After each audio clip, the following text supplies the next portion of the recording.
Ataşehir'deki de sizden mi alır? Yok, bize ait değil. Firmaya aittir. Bize ait.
Motor eksik, motor suyu eksik, şarj lambası yanmıyor. O şu yapıda da şarj lambası. Elektrikçinin çıkarttım zaten abi. Tamam.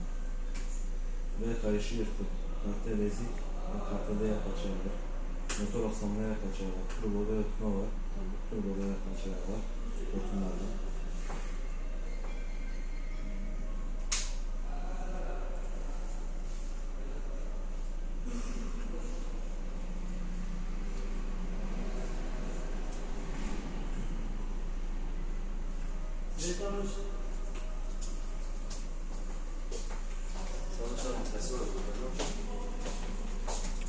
Çekince de aralar. Direksiyon pompasında taksilerle boşluk var.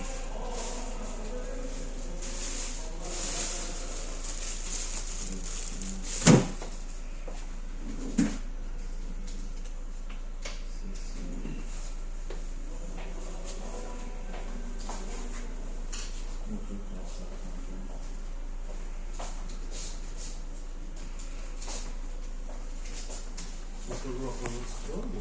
Boşluk, komple boşluk var. Şarjman kulakları var ya. Böyle eskiler. Enjektörlerde ses var. Ne var? Bir, iki, üç, üç. Nasıl oldu? Ben sana bir şey söyleyeyim mi? Sana da tanıdığın adam var mı? Var. Buradan çıkan bir git oraya. Bizim raporu göster. Telefonun masrafını tahmin ediyorum. Motoru gösterdim de motoru bize idare edersin. Diye. Motorun kendisi idare edersin. Bizde kaç çıkıyor abi? Araçta siyah duman var. Duman var. Ya tamam. Kesilir mi abi? Bölümde. Enjektörde zaten baktın da muhtemelen. Vurucu atarsın. Kesmezse enjektörler denir. Performansı %90 üstü, 92. 92 performansı. Tamam, ama dediğim gibi yani burada bayağı bir masraf var. Hiç bakmamışlar. Adamlar bilmiş gezmiş. Aynen öyle. Dün eve gittim Malatya'da bir arabaya baktım abi. Evet. Bizim bir usta var. Kuzenim orada usta belediyede. Bir de arabayı çalıştık kanlı. Arabayı kontağa vurdu. Araba şekilsi. Bekledi saat 5'e kadar çıktı araca. Adam motora götürecek gösterecek adam dedi. Yaramaz. Bak geldik. Ya valla işte nasıl Biz de yeni işli yeri bulmuşuz zaten. Evet. Su artma üzerine. Allah Allah razı olsun. Önce uygun alırsak önce iyi olur. Ona göre işte özeniyorum sanayiye git. Sana bir masrafını fiyat olarak çıkarsın da. Sabah sürprizi hırkız girmiş. Komple dağıtmış. Oradaki laptopu almış. Şuraları komple kurcalamış.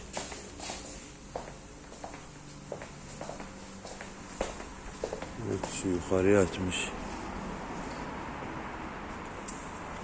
Şu yukarıya açmış. Şuradan gelmiş. Buradan inmeye çalışmış.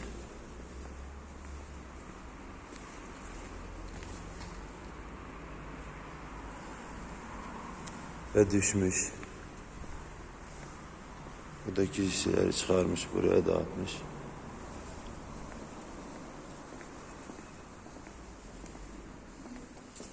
Kocalamış, bir şey olamamış.